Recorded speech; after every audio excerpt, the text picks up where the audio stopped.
Hola, ¿qué tal? Buenas noches a todos y a todas las que nos acompañan el día de hoy. Estamos en la segunda parte de este curso de COVID-19 y es para mí un placer el día de hoy coordinar esta sesión de blancos terapéuticos en las diferentes etapas de la COVID. El día de hoy vamos a discutir sobre los blancos terapéuticos y la temporalidad de las intervenciones que podemos hacer a lo largo de la historia de la enfermedad. Desafortunadamente, la COVID-19 no termina, si bien afortunadamente esta tercera ola en México parece tener una pequeña tendencia a la baja, es algo que todavía va a continuar. Recién se han reportado unas nuevas variantes, por ejemplo, en Sudáfrica. El día de ayer se reportaba la cepa de Colombia, la variante SARS-CoV-2 MU. Entonces, esto todavía va a continuar. Posiblemente hay un grupo de personas que no están vacunadas por decisión propia, algunas personas que no tienen una respuesta adecuada a vacunación por inmunosupresión y probablemente también el escape viral a vacunas. Entonces, esto continuará. El día de hoy ya conocen muchos de ustedes que han estado conectados con nosotros previamente. La doctora Iracema García, ella es médico internista, ella se encuentra en Baja California y ha estado al frente de la atención de pacientes con COVID-19 en esta pandemia. El doctor Carlos Gómez, infectólogo, él se encuentra en Chihuahua y también ha estado en la atención de pacientes con COVID-19 en esta pandemia. El doctor Antonio Mata, reconocido infectólogo, también que del Centro Médico Nacional La Raza, en el Hospital de Infectología, y el doctor David Castelo, por parte de GSK, y también infectólogo egresado de La Raza, y que también ha estado con nosotros en estas sesiones. Vamos a iniciar el día de hoy. Muchas gracias a los panelistas. Esta imagen seguramente la han visto de los posibles fármacos y terapias que podemos tener para la COVID-19. Ahora en esta imagen les marco en verde aquellos que han demostrado alguna eficacia a lo largo de la evolución de COVID-19. Algunos afortunadamente tienen mayor eficacia versus otros medicamentos y afortunadamente tenemos diferentes clases o grupos de fármacos con los que podemos hacer frente cada vez más a la COVID-19 y no como empezamos hace poco más de un año. Hay algunos que totalmente ya están descartados, como hidroxicloroquina, lopinavir, ivermectina, y otros que todavía están estudiando, pero les marco en verde y que iremos platicando los que tienen más estudios que respaldan evidencia sobre esto.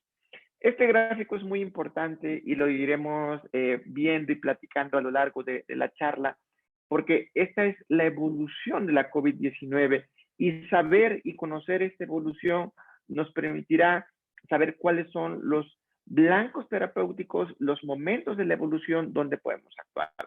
Primero, pues recordar que una persona puede estar en contacto con el virus, con el SARS-CoV-2 y aquí empieza todo. Una vez que se tiene el contacto con el virus, se dice que los estudios nos han evidenciado que hay una media de 5 días posteriores a la infección, al contacto con el virus, para desarrollar los síntomas. Pero en esta etapa presintomática, una persona ya tiene cambios en su organismo, ya empezamos a tener una elevación del virus, ya se empieza a elevar la carga viral y esta persona puede tener ya la posibilidad de contagiar a otras personas y ya hay cambios en el organismo, pero que incluso no los percibimos porque todavía no ha desarrollado algún síntoma hasta que llegamos al día 0, en el que ya empiezan a correr los síntomas y algunos tendrán, afortunadamente, la mayoría, una enfermedad leve a moderada que se autolimite en una semana a 10 días. Aquellos que tengan factores de riesgo pues progresarán a una enfermedad severa y eventualmente a una enfermedad crítica.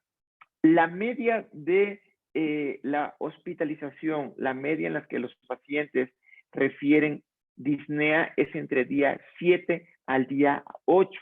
Algo por comentar y que es meramente observacional desde mi punto de vista y experiencia, y que algunos estudios ya nos empiezan a reportar esto, es que Delta, por ejemplo, progresa más rápido, y obviamente ya hay algunos estudios que aquellos que se enfermaron por variante Delta requieren hospitalización y posiblemente más rápido. Entonces, pero bueno, lo que conocemos de COVID es esto. La media de la presentación de la disnea es el día 7, el día 8, y es cuando el paciente llega a hospitalización.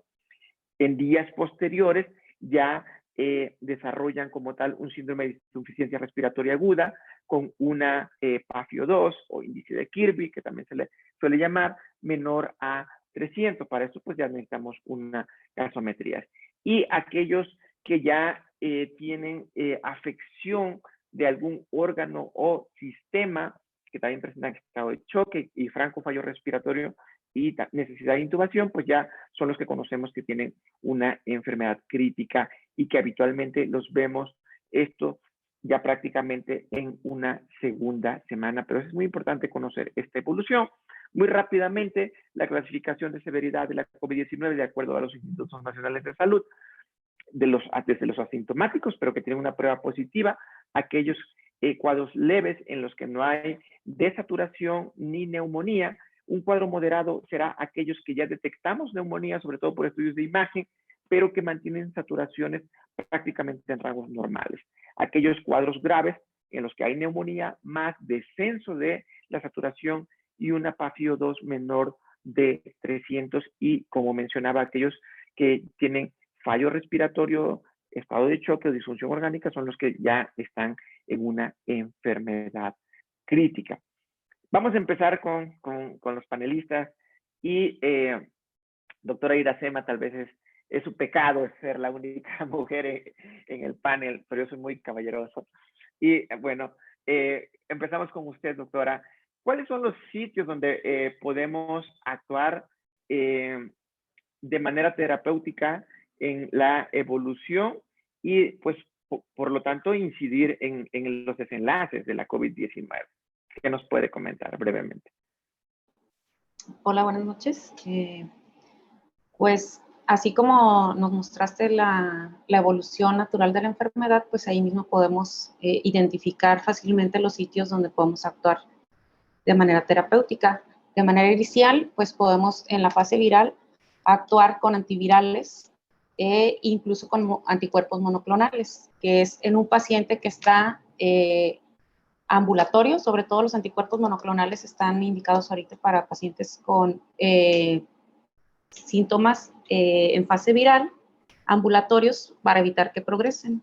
Y posteriormente, pues ya cuando tenemos un cuadro de neumonía con desaturación, requerimientos de oxígeno, pues ahí es donde entra el papel de los inmunomoduladores, como el esteroide.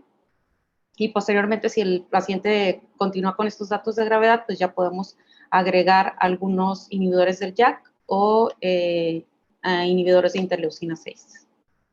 En resumen. Gracias, doctora. Doctor Castelo, ¿algo que quisiera agregar? Sí, muchas gracias. Como ya hiciste muy buena intro, ¿qué vamos a usar? Va a depender en qué fase llega el paciente, ¿no? Entonces, y qué blancos terapéuticos me interesan. Entonces, por ejemplo, yo no me interesaría por marcadores de inmunoinflamación si en un paciente temprano, ¿no? Porque no se espera y aparte no es lo indicado, ¿no? Entonces, si es un paciente dentro de los primeros 7 a 10 días de inicio de síntomas, que es lo hemos recalcado mucho cuando empezamos a contar esta evolución, este paciente puede recibir, bueno, y enfocado a la pregunta, los blancos terapéuticos son la proteína spike, o sea, bloqueándola, neutralizándola, no permitiendo la unión con ECA ni con otro neumocito, El otro es, ya son los antivirales, como comentabas, se están estudiando varios, y justamente, obviamente, si tú alteras cualquier parte de la mecánica o de la maquinaria del virus y lo destruyes antes de que infecte más, obviamente estás deteniendo la progresión de la enfermedad. Entonces, para mí, tempranamente, esos serían los dos blancos terapéuticos. Y ya cuando entramos a ese paciente que ya lleva entre 7, 10 o más días, y ese paciente que está requiriendo oxígeno, y ese paciente con marcadores de inflamación, obviamente ya estás hablando de, bueno, sí, inmunomoduladores, esteroides, inhibidores de la JAK, inhibidores de la BTK, etcétera, ¿no? Entonces, hay mucho que hablar. De hecho, todo esto es experimental. Ahorita podemos hablar lo que está en guías y lo que está aprobado y lo que está aprobado por FDA y lo que está en las guías nacionales, y es justamente anticuerpos monoclonales, antivirales como Remdesivir, que también está todavía como en estudio de la cuestión temprana, pero si le entramos más, de hecho puse una foto ahí en la invitación de Facebook, justamente todos los demás, ya sea bloquear la entrada, bloquear, atacar a la proteasa, atacar a la RDRP, atacar a lo que es la salida del virus, atacar la membrana. Entonces, ya entrando a eso, yo creo que ya sería hablar de cosas muy futuristas, pero están ahí en proceso. Y yo creo que ya el otro año ya estaríamos hablando ya de antivirales, y ya tendríamos hasta una tabla como en VIH, ¿no? Donde tenemos antivirales que van contra tal sitio, qué tal combinaciones de antivirales. Entonces va a estar muy interesante el próximo año, ¿no? Pero ahorita esos son los dos blancos tempranos. Muchas gracias. Vamos a continuar y ahorita pediré la intervención de los demás. Como ya comentaban la doctora Iracema, el doctor Castelo, hablando ya de como tal de blancos terapéuticos, es el virus, la proteína Spike, que podemos inhibir o bloquear esta unión con la enzima convertidora de angiotensina, propiamente y de acuerdo a qué antiviral nos estamos refiriendo, pues son diferentes mecanismos, diferentes formas como pueden actuar, inhibidores nucleótidos, inhibidores de la proteasa, ¿sí? Y que van a evitar la replicación del virus, y que estos pudieran actuar en esta primera parte cuando ya hubo esa infección o ese contacto o esa exposición, y en los primeros días. Ahí estamos hablando de anticuerpos monoclonales, antivirales, y que ahorita vamos a ir comentando. Pero bueno, ¿cuál es la evolución?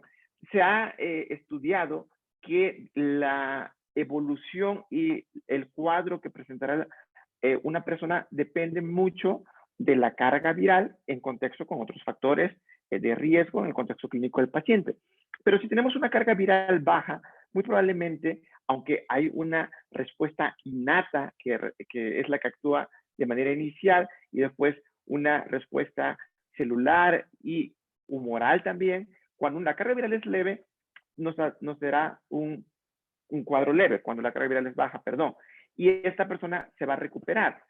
Pero cuando tenemos una alta carga viral, viene toda esta respuesta inflamatoria exagerada, que en su momento se acuñó mucho este término, y se usó mucho este término de tormenta de citocinas, que desencadenan las respuestas, no solo innatas, sino la celular, después humoral, y que hay una alta producción de citocinas, entre ellas interleucina 6, interleucina 10, factor de necrosis tumoral alfa, interferones, por ejemplo, y que en este caso tendremos una afección severa, y este paciente va a requerir eventualmente estancia en terapia intensiva, o hablando y siendo realistas en México, es que no propiamente terapia intensiva, pero cuidados de terapia intensiva en salas generales. Entonces, estos pacientes tienen esta evolución. Y es aquí, en esta gran respuesta inflamatoria, en los sitios blancos, ya pasamos esta etapa de entrada del virus, de replicación del virus, que ya lo mencionaba muy bien el doctor Castelo, y que ahora tenemos inmunomoduladores y antiinflamatorios. Tenemos los JAK, Janus quinasa, desencadenan toda unas vías de señalización intracelular que al final de cuentas nos van a favorecer una respuesta inflamatoria y que no solo es específica para una interleucina, sino que nos van a favorecer una elevación de varias interleucinas y que a su vez también esta activación activa más mecanismos de respuesta celular y de respuesta inflamatoria. Es por eso que se han estado utilizando, es otro sitio blanco de las terapias para COVID-19.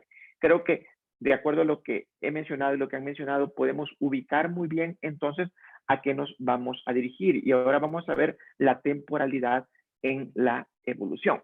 Pero ahorita hablamos de que una persona está en contacto con el virus, ¿sí? Y de ahí para adelante. Yo estoy expuesto con el virus y ahora, ¿qué puedo hacer? ¿Tengo síntomas o no tengo síntomas? Pero vámonos un poquito antes. Aquí agregué a la imagen una persona que no estaba en contacto con el virus. ¿Y qué sabemos o qué tenemos de profilaxis preexposición antes de que estemos en contacto con el virus? Rápidamente, porque más adelante habrá en este curso también habrá un tema específico para esto, destinado para esta sección, pero hasta ahora no tenemos ninguna evidencia de que alguna intervención de preexposición tenga desenlaces favorables. Se ha estudiado mucho la hidroxicloroquina, hay también otros estudios con diferentes tipos de vitamina C, vitamina D, y hay muchos otros estudios corriendo también con nitazoxanida, incluso ivermectina, algunos fármacos antirretrovirales para VIH y que están registrados en clinical trials, pero hasta el día de hoy no hay ninguna evidencia ni recomendación de profilaxis preexposición. Los institutos nacionales de salud no recomiendan ningún medicamento previa a la exposición de SARS-CoV-2, excepto que esté bajo un ensayo clínico. La ITSA ni siquiera nos hace mención respecto a la posibilidad de profilaxis preexposición. Entonces, en este momento no hay ninguna evidencia de tener el consumo de un fármaco que tengamos concentraciones para que cuando llegue el virus trate de inhibir la unión a sus receptores y que por lo tanto pues, genera infección. Pero ahora vámonos un poquito más después. Ya estuve en contacto con el virus, ya sea porque me notificaron que un amigo, la familia, la fiesta, y que después, oye, ¿qué crees? Tuve síntomas y me hice la prueba y soy positivo. Y te aviso para que estés pendiente. O trabajadores de la salud, o de alguna manera estuvimos en contacto con el virus. ¿Qué hay de una profilaxis o de una intervención posterior a el contacto con el SARS-CoV-2? Y después de este contacto, sabemos que primero tendremos una etapa presintomática. Es decir, si yo estoy en contacto con el virus, posiblemente ni hoy, ni mañana, ni pasado tendré síntomas. Primero hay una etapa presintomática que ya mencioné, que después de este contacto, en promedio 5 días aparecen síntomas. Entonces aquí podemos tener otra intervención. Y respecto a eso, doctor Carlos Gómez, ¿existe alguna recomendación sobre profilaxis post-exposición y cuál sería el sustento fisiopatológico o sustento de estudios que nos avalen esto? Claro que sí, muchas gracias por la invitación, doctor Edgar. Pues sí, la realidad es que justo parte del manejo actual para la COVID-19 es yendo hacia la prevención, ¿no? Teniendo como base las vacunas. Entonces, esta prevención o de cierta manera una forma de reducir el avance, ¿no? de la enfermedad es mediante la utilización de estos inmunomoduladores, ¿no? De estos anticuerpos monoclonales. Entonces, la FDA justo hace un mes, menos de un mes, a principios de agosto, aprobó la utilización de un anticuerpo monoclonal que es específico para la prevención de una profilaxis post-exposición contra el SARS-CoV-2. ¿Sí? Este tratamiento, bueno, viene a a revolucionar mucho de lo que se había hablado desde el año pasado, ¿no? La aplicación de varias pruebas hacia diferentes medicamentos, ¿no? Entonces, esta nueva utilización de profilaxis post-exposición tiene como fundamento fisiopatológico precisamente disminuir la carga viral que se da al inicio de la infección temprana, ¿no? Y justo en las pláticas que hicimos al principio, se habló sobre cómo estos anticuerpos monoclonales actúan sobre la proteína Spike para prevenir el ingreso de esta proteína hacia las células, ¿no? En el epitelio respiratorio. Entonces, todo esto justo va para la disminución de la carga viral para prevenir precisamente la disminución de las mortalidades. Y justo una de las preguntas que hacían en el panel es que si esta aparición temprana de los síntomas, enfermedad grave o moderada, dependerá de los factores de riesgo como obesidad o de la variante que tenga. Y la realidad es que la respuesta es que es ambas, ¿no? Ya sabemos que la variante Delta es más agresiva y además es mucho más transmisora, y que además contamos con herramientas para poder saber qué pacientes van a tener un mayor riesgo de enfermedad grave o de enfermedad moderada, grave o enfermedad crítica. Entonces, aplicando esos conocimientos, podemos utilizar este nuevo anticuerpo monoclonal precisamente para pues reducir este riesgo, ¿no? El anticuerpo monoclonal es Caricimimab Indemimab y fue recientemente aprobado por la FDA. Ok, muchas gracias, doctor Carlos. Justo a lo que mencionabas en relación también a la pregunta del desarrollo de síntomas, también la carga viral dependerá de todo esto. Doctor Mata, ¿algo que quisiera agregar o alguien más que quisiera agregar respecto a este cuestionamiento? Bueno, gracias, Edgarín, por invitarme aquí a tu panel de expertos. Lo primero que quiero resaltar es que me gusta escucharlos porque me siento entre expertos, aunque yo no lo soy. Pero a diferencia de muchos de los lineamientos que se manejan en México, que a veces son hechos por, yo así lo llamaría, por gente de escritorio, por burócratas, realmente ustedes son los que están en la línea de fuego todos los días tratando pacientes.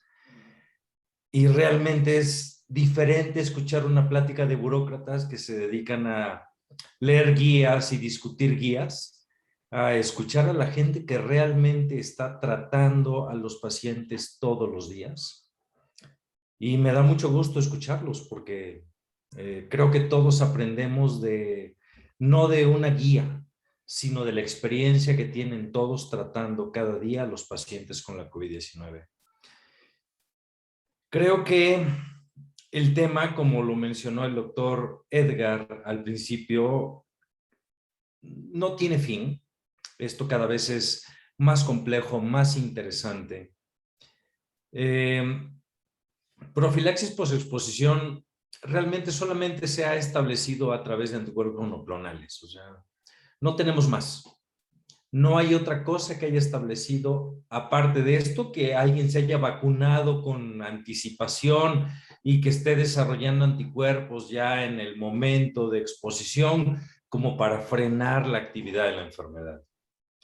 La otra situación es anticuerpos monoclonales. Esos han demostrado desde el punto de vista teórico y desde el punto de vista de los primeros estudios que algunos han establecido hasta 6 meses de protección ante una profilaxis. Yo me pongo el anticuerpo monoclonal, yo me expongo tal vez a un paciente con la COVID-19 y realmente puedo tener protección en forma teórica. Las cosas se están demostrando cada vez más y ahorita vamos a decir que es lo único que tenemos de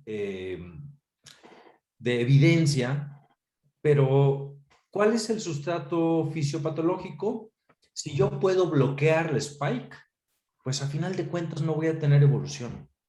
Y creo que partimos de ese blanco. Yo tengo bloqueado el spike, no voy a evolucionar a mayor daño desde el punto de vista de mi epitelio y a mayor replicación viral. Y bueno, creo que el resto lo mencionó muy bien el doctor Carlos. Doctor Castelo, gracias, doctor Mata. Creo que querías comentar algo. Ajá. Sí, dos puntos muy rápidos y para que sea más didáctico esto es justamente, por ejemplo, yo preguntaría, bueno, ¿a qué considero yo una exposición a COVID, ¿no? Entonces, eso lo hemos visto en otros estudios y en otras definiciones, pero acuérdense que 15 minutos, menos de 1,5 metros o 6 pies y con un paciente confirmado con COVID ya es una exposición de riesgo, o estar 24 horas en el mismo cuarto, a pesar de que no sean los 6 pies o 1,5 metros, ¿no? Entonces, eso para mí ya iría, bueno, yo tuve contacto con un paciente positivo y ahí entra la duda de, bueno, ¿qué le doy? Y justamente como dijo el doctor Mata, nada más los anticuerpos monoclonales están demostrando, todavía están en proceso varios estudios, el único que ha demostrado al momento, y lo comentó muy bien Carlos, es casirivimab, imdevimab, el de Regeneron, Ronapreve se llama el nombre comercial, y justamente es el único que está en las guías como tal. Entonces, a ese paciente, ¿y quiénes serían los más beneficiados? Yo lo que mencionan las guías es justamente pacientes, obviamente no el paciente joven sin factores de riesgo, yo no le daría anticuerpo monoclonal, le daría anticuerpo monoclonal a aquel paciente que tiene factores de progresión, diabetes, falla cardíaca, falla renal, orgánica, etcétera, los que llamamos de edad arriba de 55, 65, el paciente que se espera que no tenga una respuesta inmune adecuada, pacientes de onco, pacientes de reuma, también a esos pacientes, a pesar de que sean jóvenes, les daría anticuerpo monoclonal, y pacientes donde sabes que va a tener contacto con otras personas, por ejemplo, los nursing homes, los asilos, y los pacientes en prisiones. Entonces, justamente son personas en las cuales yo iniciaría un tratamiento de post-exposición. Y se estudiaron tantos, ahí estaba la ivermectina y la hidroxicloroquina y todos los demás, ninguno demostrado. Va a salir apenas un estudio, los hindúes, ya ve que ellos fueron los que tuvieron la segunda oleada y nos dieron el delta. Ellos apenas van a publicar datos sobre hidroxicloroquina, pero no se espera que sean positivos, ¿no? Muchas gracias, excelentes comentarios. Ya lo mencionaron en el estudio precisamente de esta combinación de casirivimab y imdevimab, demostró que disminuía la progresión a enfermedad sintomática y hospitalizaciones y muerte. No me voy a tener mucho en esto porque creo que tenemos muchas cosas interesantes que ver también más adelante. Muy bien lo mencionaba el doctor Castelo, recomendado en aquellos que tuvieron este contacto con un paciente confirmado, incluso en niños mayores de 40 kilos, mayores de 12 años, y que han estado con alguien confirmado o una exposición de alto riesgo, y casirivimab y imdevimab es lo que está recomendado ahora, pero sotrovimab ya tiene algunos estudios de profilaxis y que probablemente pronto tendremos algunos resultados. Bamlanivimab no se incluye en las recomendaciones de profilaxis post-exposición, entonces ya tenemos anticuerpos monoclonales. Entonces vamos avanzando en este cuadro. Primero lo que tenemos es vacunas, pero ok, las vacunas ya no nos no es que no nos hayan funcionado. Un paciente no está vacunado, no desarrolló adecuadamente una respuesta inmunológica y tiene una infección, profilaxis post-exposición, anticuerpos monoclonales podemos usar. Y vamos avanzando. Un caso clínico. A ver, se los platico. Este es un hombre de 62 años que tiene historial de diabetes, nada raro en nuestro país. Ya aumentó la prevalencia, cerca de 16% la prevalencia en los nuevos datos. Tratado con insulina, también hipertensión, tratado con losartán, y digamos que es gordito, como decimos en México, tiene un índice de masa corporal de 31.1, obesidad clase 1, no está vacunado para COVID-19 por grupo de edad, en nuestro país ya debería estar vacunado, pero le dio miedo vacunarse por las patologías y por tantas desinformación e infodemia que hay. Y ahora acude y menciona que tiene un contacto con un caso corroborado por COVID-19 y apenas inició hace 3 días con mialgias, artralgias, cefalea, fiebre de 38.8 grados y tos seca. Cuando acude con nosotros tiene una exploración de tendencia a la taquicardia, frecuencia de 102 latidos por minuto, una respiratoria de 20 y en reposo y el aire ambiente satura 94%, tiene 37.2 de temperatura y sin otros datos relevantes a la exploración. Esto seguramente no se les hace raro porque es algo que vemos con frecuencia. Es una etapa temprana la que estamos viendo a este paciente. Ahora, dejo abierto a quien desee participar de contar con todos los recursos disponibles, incluso algunos que todavía no están aprobados tal vez en nuestro país. ¿Qué intervenciones diagnósticas y terapéuticas haría en este paciente? ¿Quién dice yo? Iracema, doctora Iracema, adelante. Sí, gracias. Bueno, lo primero que vamos a hacer cuando estamos valorando un paciente, bueno, cualquier paciente, ¿no? Pero bueno, vamos a tratar de llevarnos así de la mano, pues es ver sus factores de riesgo, que en este caso ya vimos que este paciente tiene todos los factores de riesgo para que progrese a enfermedad severa, y posteriormente pues clasificarlo en la tablita que ya vimos en qué fase de la enfermedad está. Okay, lleva 3 días, entonces está en fase viral, pero está muy sintomático y estamos viendo que tiene dos criterios de severidad o de progresión rápida de la enfermedad. Uno es la saturación, que está en 94, yo que estoy a nivel del mar, pues está muy baja.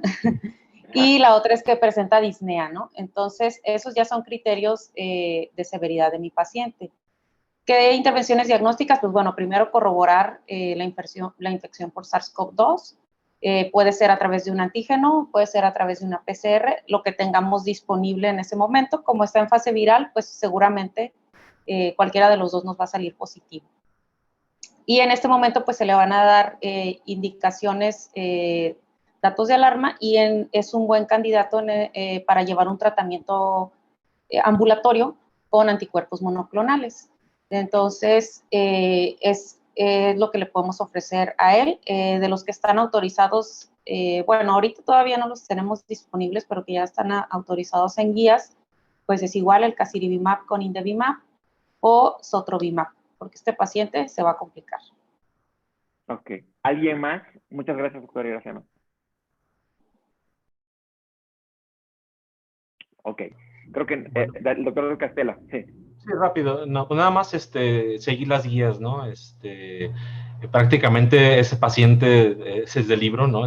Tiene, como comentó la doctora, obesidad, tiene diabetes, pero lo que lo salva es que es temprano el caso y que no desaturó abajo de 94, que es lo que pedimos para que el paciente sea como candidato a anticuerpos monoclonales. Y ya escoges el que diga las guías, ¿no? Y el que esté disponible en los siguientes meses, ¿no? Entonces, excepto ahorita, obviamente, vanlanivimab, tezepelumab, a pesar de que cambió la FDA hace 2 días a favor, pero solo si sabes que en tu ciudad la variante Delta es menos del 5%, lo cual ahorita es casi imposible saberlo en México, pero nada más saber eso, que tienes ahorita 3 opciones por guías, y en este paciente nada más, en el momento están adoptados los anticuerpos monoclonales, a esperar qué va a decir el estudio de molnupiravir más adelante, a ver si tenemos también por ahí un antiviral en profilaxis, ¿no? Pero, perdón, en fase temprana. Pero sería todo mi comentario. Gracias, David. Doctor Mata. Adelante. Sí, la verdad es que un paciente con 94% ya tiene uno. No he visto un paciente con 94% sin tener al menos 50% de los pulmones tomados. Mi experiencia, mi poca experiencia. Yo ya estaría entrando en este paciente. Yo no entraría precisamente con un anticuerpo monoclonal que no fuera sotrovimab. ¿Por qué? Porque la variante Delta ya está arriba del 50% en nuestro país. Entonces, si no tuviera esa opción, en lo particular, yo lo que hago es entrar con Remde. O sea, si tú me pones este paciente ahorita y que debo de tomar decisiones, estaría entrando con Remde y además estaría iniciando Dexa y un inhibidor del JAK. O sea, ya. Yo no me espero. O sea, yo la verdad... Con todo. Sí, por supuesto. Yo he notado 2 cosas. 2 pacientes que ya no alcanzo.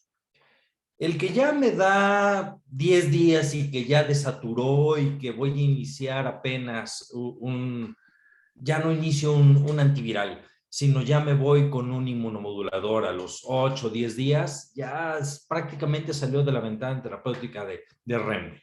Yo ya prácticamente después de 7, 8 días, ya lo pensaría mucho para iniciar REMDE.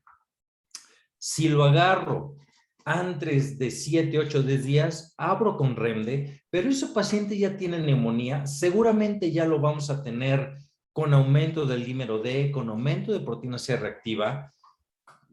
Yo ya inicio prácticamente o ya abro con DEXA, ese paciente ya tiene neumonía, ya está en fase inflamatoria, ya prácticamente me va a requerir DEXA y abro con un inhibidor del JAK. De acuerdo a Stop COVID, para mí lo que utilizo en mi práctica clínica es TOSI. A los poquitos pacientes que inicio con TOSI les va muy bien. Entonces yo ya me voy con REMDE, DEXA, TOSI, y si me baja más y requiere altos flujos, perdón, TOFA, y si me baja más y requiere altos flujos, yo ya me voy con TOSI. Pero este paciente yo ya entraría con todo. El paciente tiene 3 días de inicio de síntomas, ya está en fase viral.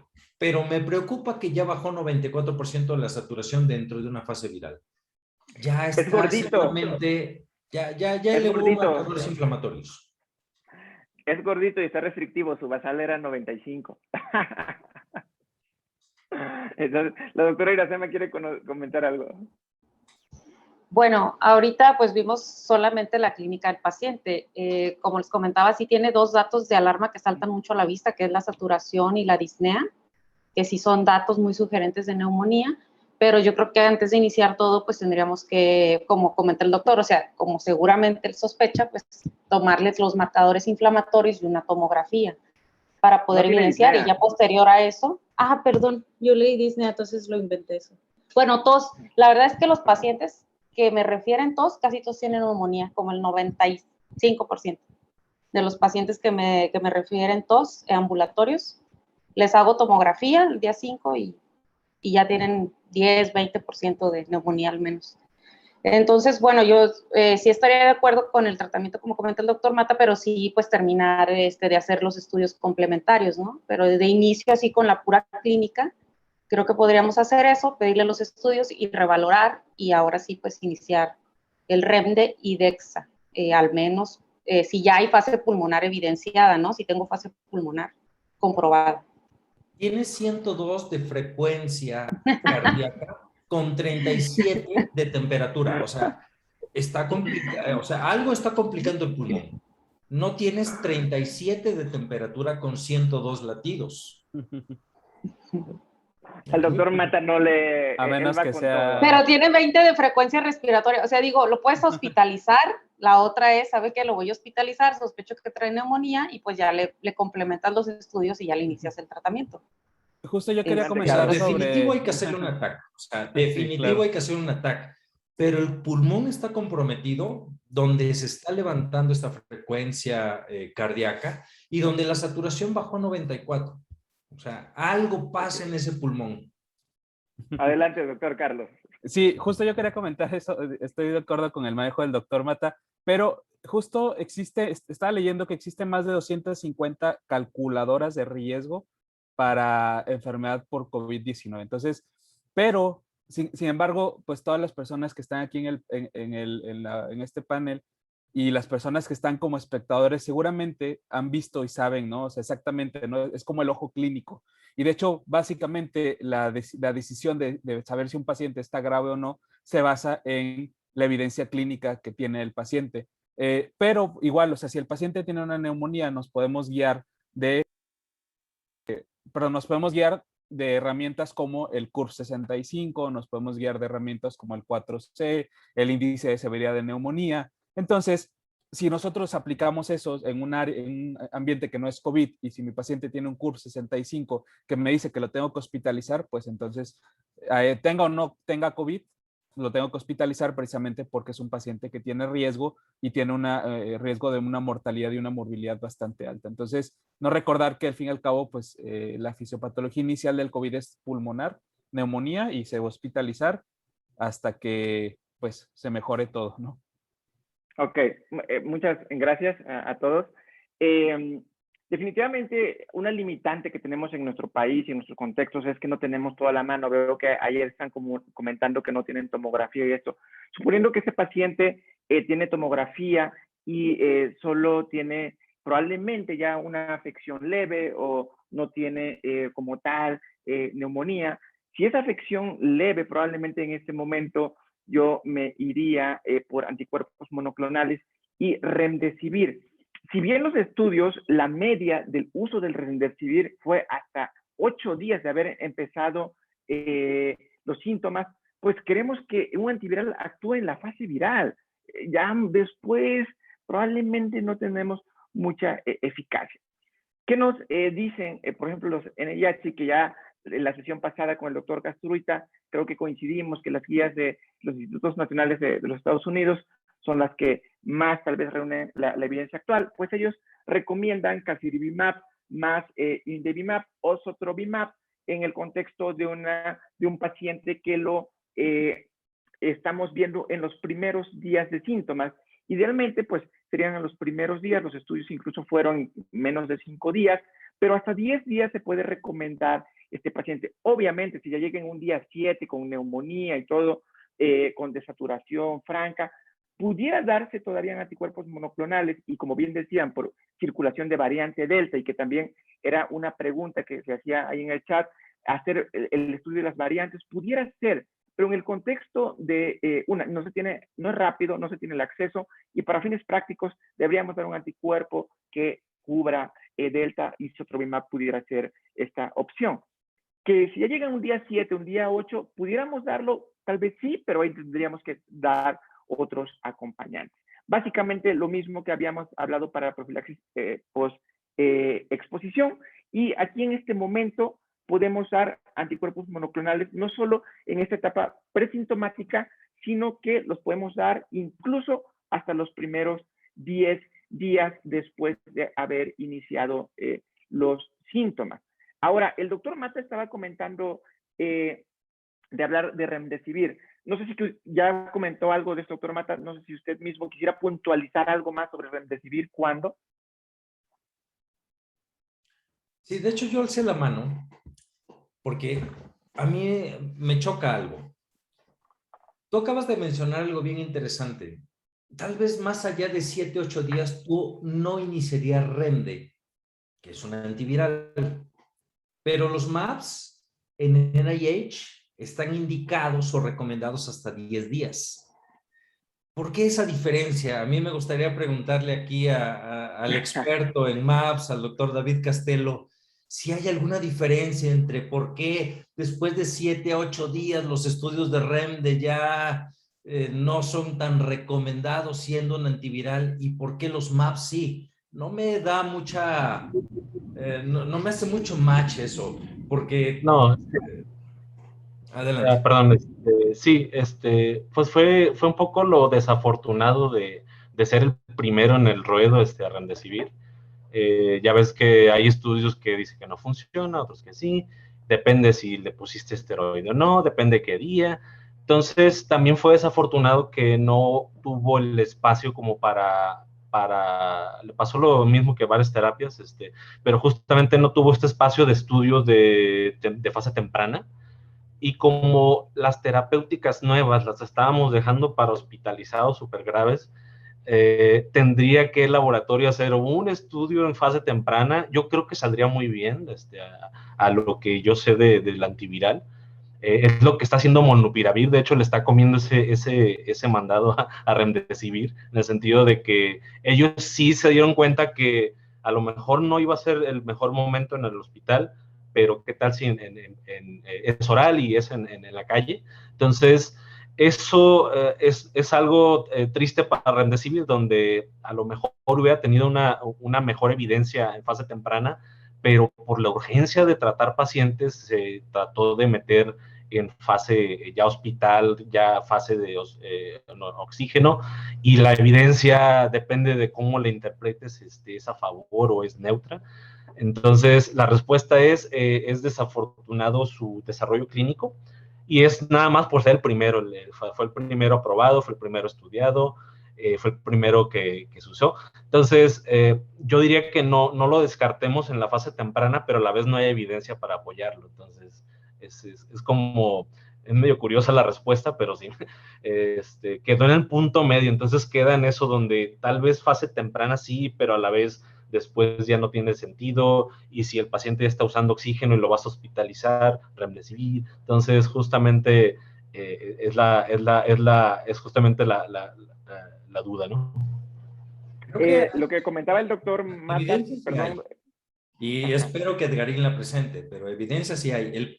O sea, hay evidencia en altos flujos, hay evidencia en ECMO, hay evidencia en paciente con ventilación mecánica de que remdesivir sirve. O sea, yo sí lo usaría inclusive en ECMO y en ventilación mecánica. No es... Sí, yo dije que no hay avanzado. evidencia en fase temprana, perdón, no quería entrar con el hospital todavía. Exacto. Mi punto es, no es qué tan avanzado está el problema, sino es qué tan temprano se puede iniciar a partir de los síntomas, porque Delta evoluciona muy rápido. Delta te evoluciona en 3 a 5 días, a lo mejor una intubación mecánica. Y tú dices, oye, pero ya está en intubación, ya no lo uso. No, sí. Simplemente hay que usarlo en forma temprana. No creo que REMDE sea de que, ya está intubado, ya está en ECMO, ya no funciona. Siempre y cuando se use en una fase viral, creo que funciona, y espero que Edgarín presente información porque existe. La pregunta es, REMDE tal vez no es suficiente. ¿Qué hay de la opción? No sé si ustedes conozcan o se vayan a presentar evidencia de combinar REMDE con un monoclonal. Para mí sería fabuloso si yo tengo criterios de evolución, criterios de mal pronóstico, y usar REMDE más un MAP. ¡Wow! Yo creo que empezaríamos en una era hard de lo que vivimos con VIH, ¿no? En una bloqueo VIH, combinación. desde diversas partes, y a lo mejor El lo manejo puedo VIP, de hecho. mejor. O sea, no ser excluyentes, sino ser complementarios. No sé cuál sea su opinión. Sí, perdón, rápido, justamente son esas cosas donde por eso nos chocan las guías, ¿no? Porque no podemos como imaginar ciertas cosas en la guía hasta que estén demostradas. Entonces, si tú te fijas qué le están dando a ciertos artistas y a ciertos expresidentes, vas a ver que les dieron anticuerpo monoclonal y antivirales. Antiviral. Al mismo tiempo, a Trump y a quien me digas. Ahorita, justamente hoy salió una noticia de Joe Rogan, que es este podcast muy famoso, y justamente usó monoclonales y usó, bueno, aquí usó ivermectina, ¿no? Pero bueno, eso ya por eso es polémico el fulano. Pero bueno, justamente, por eso digo, tratamiento VIP es justamente, ¿qué le daría yo a mi familiar? Le daría las dos a partir cosas. de la historia. Sí, muy bien. Nos podemos llevar aquí toda la noche, yo creo, hablando, ¿eh? Pero bueno, remdesivir, la media de los días en que se dio es 8. Para mí, yo siempre lo he mencionado un poco tarde. Mucho tiene que ver lo que dice el doctor Castelo. Ya nos llegan a hospitalización y fue la etapa de la pandemia y así se dio el estudio, pero ¿por qué no darlo antes? Y ahorita en mi gráfico lo voy a poner antes.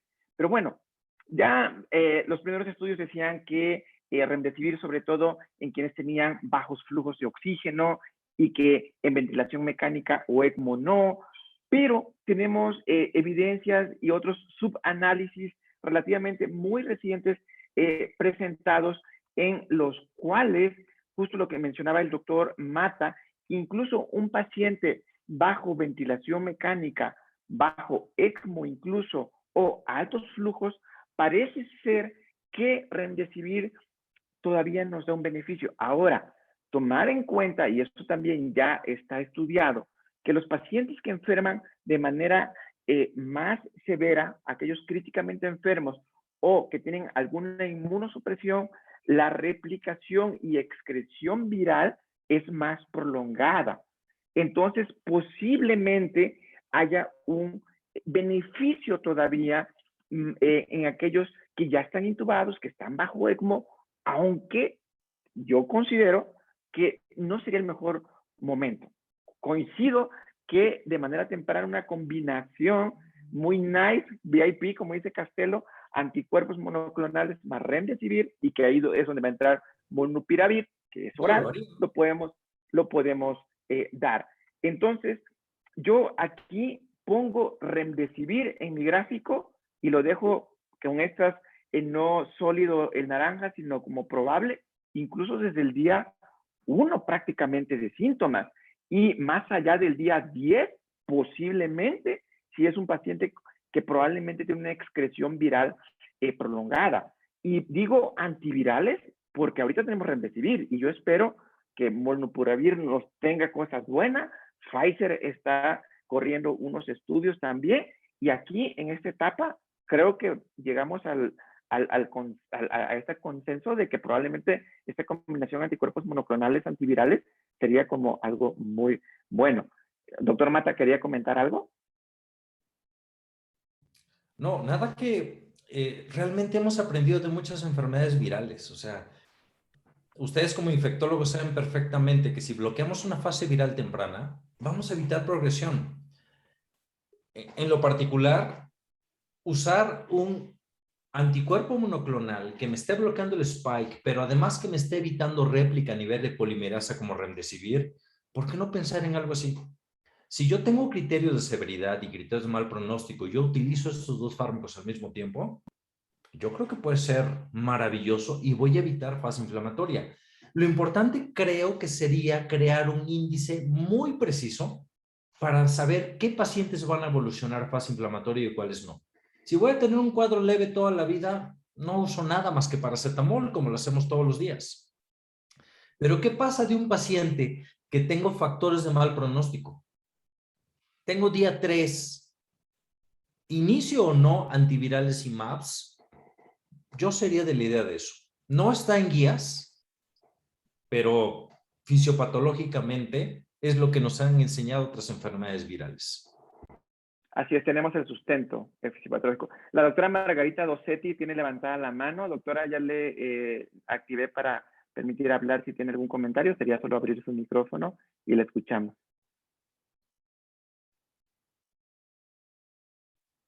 O probablemente solo fue ahí un pinchazo del botón. Continuamos. Sí, adelante. Sí, adelante, doctora. Escuchando al doctor Mata hablar sobre el uso de combinaciones, creo que es algo muy interesante, y como decía, con el antecedente que tenemos de VIH, creo que sí deberíamos de iniciar. El problema que tenemos en muchas instituciones es qué pasa si no los tenemos, qué otra cosa podemos utilizar, porque todavía anticuerpos monoclonales y remdesivir creo que está un poquito difícil que nos lleguen a muchas instituciones. Definitivamente, doctora, creo que coincidimos en que estos diferentes sitios o blancos terapéuticos serían lo ideal. El punto y desventaja, y también lo comentaban en el chat, que no tenemos todos, ahorita no están aprobados en el caso de anticuerpos monoclonales en nuestro país, y obviamente el acceso es muy restringido, pero haciendo un poco, y justo doctora que mencionaba sobre VIH, al principio para los tratamientos de VIH eran bajo protocolo, eran solo algunos pacientes y algunos centros nada más, y ahorita ha evolucionado. No quiero ser pesimista, pero COVID es para muchos años, y obviamente esto lo estamos hablando ahorita medio imaginario, medio futurista, decía el doctor Castelo, pero en 3 años, que no quiero vivir la pandemia como estamos viviendo ahorita, pero desafortunadamente probablemente la tendremos. Y justo la evolución de VIH, al principio muchas muertes, y después bajó la mortalidad, sobre todo en la segunda mitad de los 90, con esta combinación de terapias. Entonces esperemos que esa sea también la evolución en COVID. Y hablábamos de otros antivirales que están estudiando, molnupiravir, por ejemplo, otras nuevas moléculas. Y aquí, por ejemplo, NIH dice que si un paciente está hospitalizado y requiere oxígeno, dale remdesivir. Y puedes darle remdesivir más dexa, asumiendo que tiene neumonía y necesidad de oxígeno. Y dice que si no tiene remdesivir, pues dale solo dexametasona. coincidimos de que sería mejor la combinación de fármacos. De dexametasona no me voy a detener a hablar mucho.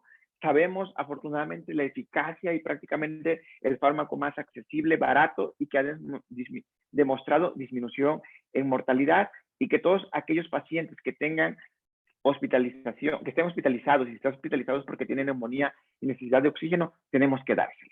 Darlos muy temprano en aquellos que no tienen ni neumonía ni necesidad de oxígeno probablemente puede ser contraproducente. Entonces vemos cómo va creciendo nuestro arsenal terapéutico. Vámonos con otro caso clínico más. A ver, este es un hombre de 41 años, tiene historial de VIH indetectable, tiene 282 CD4, también tiene diabetes y es tratado con metformina, y solo tiene una vacuna de COVID hace un mes de AstraZeneca, e inicia este paciente hace 7 días, una semana.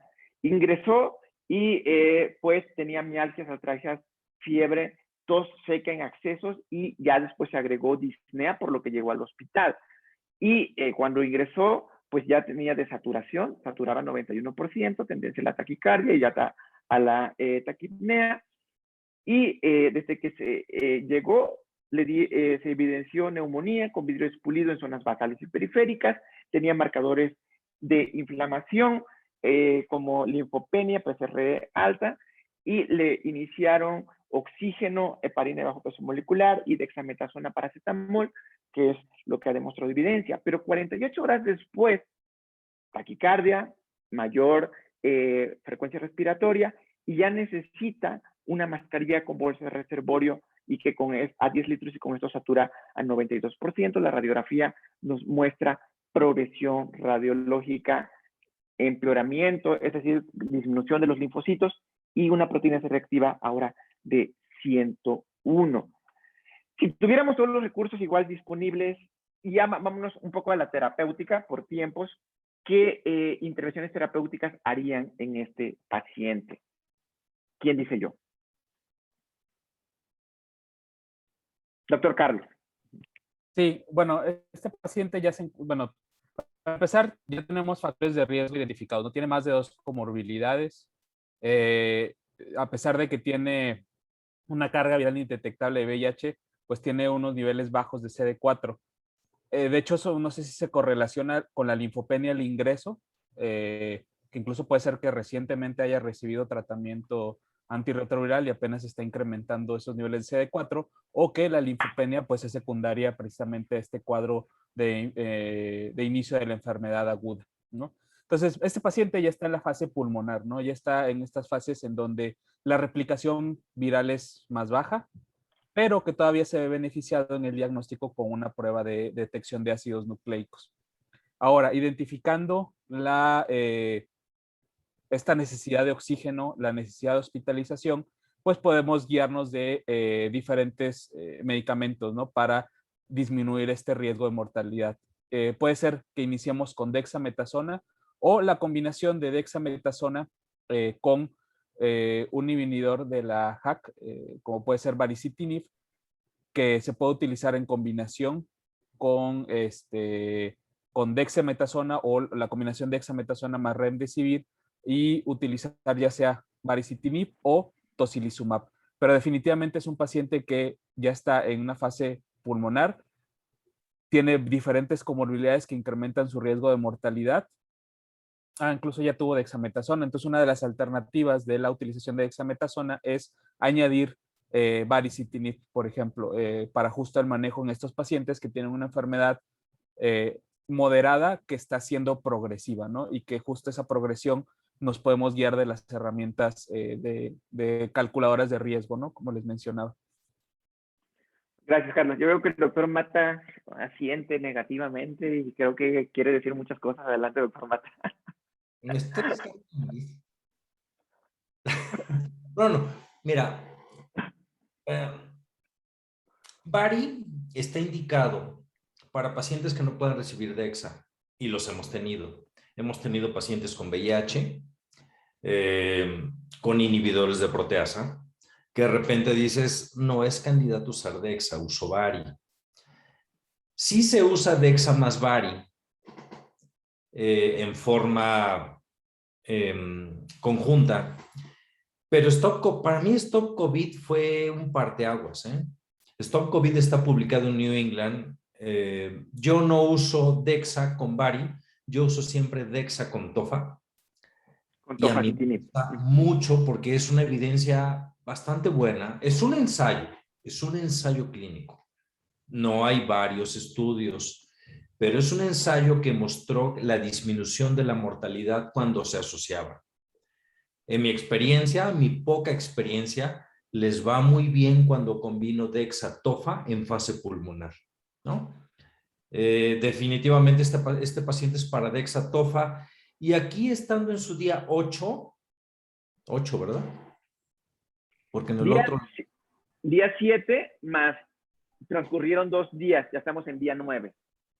Ay, yo creo que ya salió de ventana terapéutica de antivirales, ¿eh? Yo creo que ya un día 9 yo ya no empleo antivirales, me voy directo con Dexa-Tofa. Pero el paciente estando ya en 92%, inclusive hay que considerar agregar tosis y entra altos flujos, ¿eh? Yo creo que me iría con los 3 y entra altos flujos. Yo no tengo mucha experiencia con Bari, no me gusta tanto, no quiero decir que no funcione, no me gusta tanto, pero prefiero irme con Tofa por la información actual. Muy bien, gracias. Continuamos. Bueno, definitivamente este paciente ya está en esta fase inflamatoria donde la réplica viral ya va hacia abajo, donde un antiviral, como bien dice el doctor Mata, hoy estamos como que tal vez ya no tendremos el beneficio y siendo costoso, todo esto, y donde tenemos que frenar la inflamación. Entonces, agregar un inhibidor JAK, tocilizumab, probablemente podrían ser... y prácticamente respondió esta pregunta el doctor Mata aquí, estos pacientes que están progresando, que le dimos dexametasona y están progresando, darle un inhibidor JAK y posiblemente pudiéramos dar tocilizumab.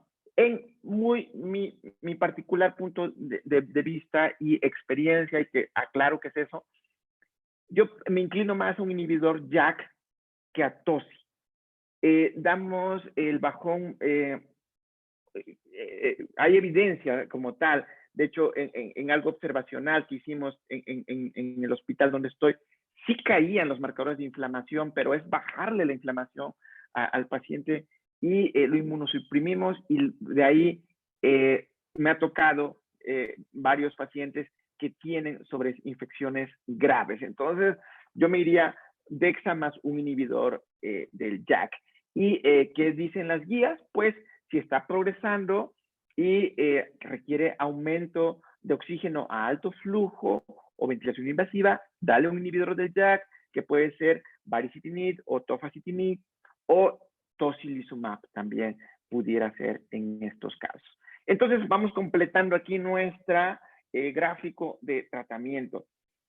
Vacunas, aquellos que enferman porque no se vacunaron, no tuvieron una buena respuesta, primeros días anticuerpos monoclonales, aunque no hay un ensayo, y lo aclaramos, que diga que debemos remdesivir desde el día 1, en la teoría y en el sustento fisiopatológico, un antiviral temprano debería darse. Y ahí yo tengo muy buenas esperanzas en molnupiravir, que pudiera ser. Está evolucionando, está progresando, porque o no llegó temprano con nosotros, y ya llegó con neumonía y necesidad de oxígeno, dexametasona. No frena la inflamación, agregamos un inhibidor del JAK, baricitinib o tofacitinib, y o en este caso usar tocilizumab. Ya para ir terminando, las oportunidades que tenemos de intervenir y en malos desenlaces o en mala evolución, pues primero, vacunación. Reducimos el riesgo de infección y se reduce el riesgo de enfermedad severa y muerte, que es lo que al final buscamos. Disminuir la exposición, medidas de salud pública, medidas preventivas, uso de cubrebocas, lugares abiertos, las distancias, que no redundaremos, reducir el riesgo antes de la exposición. Profilaxis preexposición, no tenemos algo todavía. Avanzamos un poco, ya estuvimos expuestos al virus y ahora podemos tener profilaxis postexposición con anticuerpos monoclonales, algún antiviral, todavía no tenemos ese dato, sería muy bueno, y terapia temprana, ahí sí un antiviral. Definitivamente creo que esta noche coincidimos que un antiviral temprano sería excelente idea, y también anticuerpos monoclonales. Evaluar los factores de riesgo. Mi paciente tiene factores para progresar a hospitalización, y si es así y desafortunadamente progresa o no llega temprano, como es muy frecuente, pues ahí ya tenemos una enfermedad severa. Esteroides inmunomoduladores, inhibidores JAK, tocilizumab, antivirales, más o menos. Algunos estudios dicen que pudieran beneficiarse incluso en estas etapas tardías, pero ya no sería nuestra apuesta por un antiviral, ¿vale? Entonces, en esta noche yo concluyo que tenemos estas intervenciones. En este gráfico lo resumo, y creo que es con lo que tenemos hasta ahora. Esto esperaría yo que en un tiempo ya no diga antivirales, sino que ya tengamos uno específico. Creo que eso va a marcar mucho la evolución de aquellos pacientes que enfermen. Para ir finalizando y agradecer a todos los que están con nosotros a esta hora aún, creo que tenemos mucho que aprender. Sabemos afortunadamente varias cosas sobre la COVID-19 y tenemos más herramientas que hace un año, por ejemplo, pero aún tenemos muchas cosas por aprender. Para ir concluyendo, doctora Iracema, últimos comentarios, conclusiones. Bueno, pues la conclusión sería aquí valorar los factores de riesgo, valorar el estadio clínico del paciente, iniciar los tratamientos, como bien mencionas aquí en el esquema, y no dejar de lado el manejo de soporte. Por ejemplo, en el último paciente sí me gustaría recalcar mucho que ese paciente pues ya tiene datos de insuficiencia respiratoria, entonces considerar ya la ventilación no invasiva o incluso invasiva. Yo creo que en ese caso ya como apoyo y adelantándonos en lo que hace efecto el resto de tratamiento. Ok, muy bien, gracias, doctora. Doctor Antonio Mata. Bien, no se te olvide ver las preguntas del chat, que están bien interesantes. Hay muchos médicos que están haciendo comentarios o preguntas muy, muy interesantes. Yo lo que les puedo decir es que lo que yo manejo habitualmente en los primeros 7 días que tengo en la actualidad en México, no necesariamente en mi institución, es Remdesivir. Si entran en fase pulmonar, la única forma en la que yo puedo considerar que podemos limitar el problema es detectarlos en una fase temprana. En el momento que entran a fase pulmonar, o sea, que me bajan de 94 de saturación, ya tienen neumonía. El paciente ya está haciendo neumonía cuando entra a 94 o 93 de saturación. Y generalmente es más del 50, ¿eh? No es así que, ay, sí, tiene 10, 20%. No, generalmente cuando bajan a 94, 93, ya tienen al menos el 50% de pulmones tomados. Obviamente, de un cuadro viral, no es de una consolidación bacteriana. Estamos hablando de un cuadro viral. En ese momento, iniciar Dexa y Tofa en fase temprana hacen la diferencia. Siempre y cuando se detecte en el momento en que entran a fase pulmonar, si no, después no se alcanzan. Y el paciente que entra a altos flujos, agregar tosi generalmente les va bien. Esa es la experiencia que tengo, y también con base en lineamientos, no es manejarlo en forma empírica, sino porque está establecido en guías, como lo acaba de mencionar el doctor Edgar. Esa es mi comentario y la experiencia que tengo al momento para el manejo de la COVID-19. Muy bien, gracias, doctor Mata. Doctor Carlos. Sí, claro. Yo quiero puntualizar que estamos hablando específicamente de los blancos terapéuticos para SARS-CoV-2. Y justo una de las preguntas del panel, de los espectadores es acerca de la intubación temprana.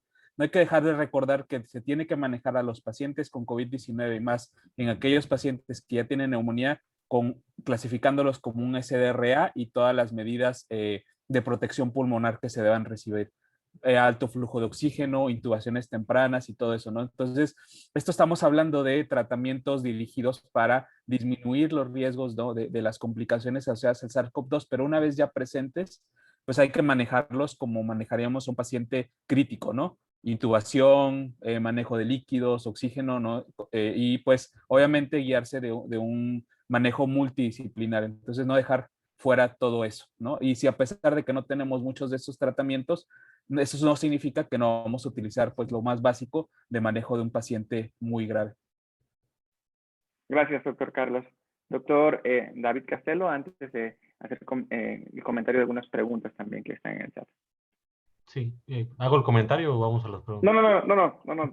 Tu comentario. No, bueno, el comentario es no sentirnos mal. Ahorita pues sí estamos de que si combino una cosa con otra, que si puedo, que si no puedo, que la guía es muy restrictiva, sí, pero acuérdense que estamos todos aprendiendo. El año pasado no teníamos nada que discutir, ahora tenemos mucho que discutir y va a haber muchos meses y muchos años para seguir discutiendo y vamos a ver que se van a confirmar muchas de nuestras sospechas, ¿no? De que un antiviral con un anticuerpo, que si un IL es uno con esteroide, etcétera. Entonces, justamente vamos a lo mejor, ojalá que estemos todavía haciendo este tipo de dinámicas, hablando de, mira, el año pasado, ¿te acuerdas que estábamos peleando por esto? Y justamente ver que se confirma. Pero entonces, ahí es donde entra, como dice el doctor Matas, la experiencia, ¿no? De, oye, bueno, la experiencia y saber o traspolar cosas de virología, de VIH y de otros que conocemos, que al final los virus comparten ciertas características, entonces yo creo que no está mal, mientras haga sentido la estrategia, implementarla, obviamente revisar con la guía que no me esté desviando de algo grave y obviamente pues no usar cosas que ya están demostradas que no funcionan, ¿no? Eso yo creo que es lo que yo dejaría como comentario. Muchas gracias, doctor Castelo. Algunas de las cosas que están comentando en el chat y dado que veo que hay mucha gente conectada, aunque estamos un poquito más allá del tiempo, voy a ver algunas de ellas. Algunas ya se han contestado en el transcurso de la plática. Por ejemplo, mencionaban si sería bueno identificar qué variantes afectan a niños. Definitivamente sí, yo no creo que solo a niños, también en adultos. Y sobre profilaxis post-exposición, está aprobado para mayores de 12 años y que pesen más de 40 kilos. El Regeneron, por ejemplo, que el doctor Daniel Bernal, sus aportaciones siempre son muy buenas, doctor. Algo que menciona él, que dice, algo que aprendí trabajando con VIH fue el acompañamiento del manejador de caso al inicio del diagnóstico. Con COVID-19 lo apliqué para realizar seguimiento del paciente. Dice, ¿qué hago? Indicaciones sanitarias, restricción de alimentos proinflamatorios, oximetría cada 12 a 24 horas, identificación de factores de riesgo, controlar comorbilidades. Desafortunadamente no es sencillo que la población tenga acceso a anticuerpos o remdesivir, pero lo que hemos visto que se ha impactado positivamente es la detección temprana de datos de alarma, hospitalización temprana, inicio de oxígeno suplementario cuando se necesita. En este caso menciona el 92%, y moduladores e inhibidores JAK. Pacientes con hospitalización temprana reducen su estancia hospitalaria promedio 3.5 días y reduce el riesgo de ingreso a terapia intensiva. Definitivamente la atención y detección, y como lo mencionaba en este gráfico de factores de riesgo e intervenciones, creo que definitivamente es muy bueno. Justo lo mencionaba yo en este gráfico y donde podemos actuar. Desafortunadamente, algunos comentan que pues no tenemos todos los medicamentos en IMSS o Secretaría de Salud, pero esperemos que tengamos, y el no tener recursos no nos lleva a no tener el conocimiento y ir sabiendo. ¿Qué otra cosa nos mencionan? En hospitales privados es muy difícil que permitan la administración de remdesivir. Afortunadamente ya no solo estaba como, se había aprobado como uso de emergencia, pero ahorita ya recientemente COFEPRIS ya está, va a tener ya la aprobación y se podrá usar con mayor facilidad. Y muy bien, pues bueno, agradecer a todos los panelistas, a todos los asistentes. Desafortunadamente, como yo lo decía, y que no es algo que me gusta decirlo, pero COVID va para largo. Nos va a acabar el alfabeto griego con las variantes y van a seguir las variantes. Algunos no se vacunan, otros por cuestiones de inmunosupresión no tienen una respuesta adecuada. El escape viral algunas vacunas, algunos anticuerpos que ya lo estamos viendo también, algunos anticuerpos monoclonales, va a permitir, en cierto modo, que la COVID todavía siga por un largo rato. Entonces, tenemos que prepararnos, tener el conocimiento y el sustento fisiológico para saber cuáles son nuestras oportunidades de intervención terapéutica y de otras medidas de detección de factores de riesgo, como bien lo mencionó el doctor Daniel Bernal, para que el objetivo sea que nuestros pacientes tengan un mejor desenlace y que reduzcamos la mortalidad. Vacunación redujo la mortalidad, pero seguimos viendo muchos pacientes que fallecen por COVID-19, incluso jóvenes. Entonces, es un gusto siempre con ustedes, aprendemos más y también a la vez nos vamos con más dudas o inquietudes, siempre que salimos también de aquí. Espero que sea de mucha ayuda estas sesiones y nos estamos viendo. En el chat está el link para que puedan acceder a su constancia y nos vemos la próxima semana y a todos vamos a aprender más de COVID. Buenas noches.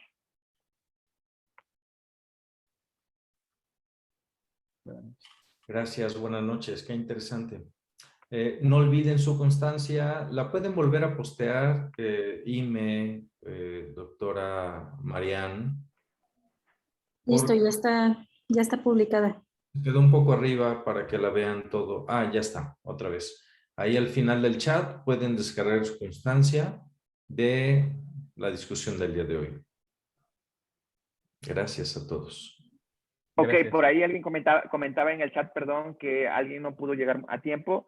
Estas sesiones se suben a la página de CIDBI, síganos en las redes sociales, suscríbanse en YouTube para que puedan ver estas sesiones y también los vamos a subir en podcast más adelante también para que tengan oportunidad de revisarlo. Hasta luego. Buenas noches. Spotify también. Eso. Bye.